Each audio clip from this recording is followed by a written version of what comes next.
উফ, কি অসহ্য গরম! তার ওপর কারেন্টও চলে গেল। হাল্ক খুব রেগে গেল।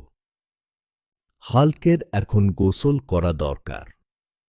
সে ঠিক করল নিজের জন্য একটা পুকুর বানাবে।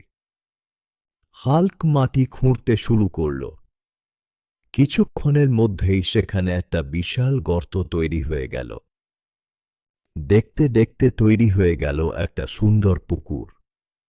হাল্ক খুশিতে আত্মহারা। ঠান্ডা পানিতে ঝাঁপ দিয়ে হাল্কের মন জুড়িয়ে গেল। সে মনের সুখে সাঁতার কাটতে শুরু করল।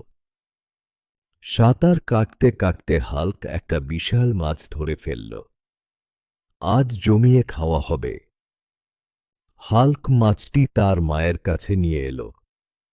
মা বললেন, ঠিক আছে সোনা, আমি এখনই তোর জন্য রান্না করছি। গরমের দিনে পুকুরে গোসল আর মায়ের হাতের মাছের ঝোল। হাল্কের দিনটা আজ দারুণ কাটল।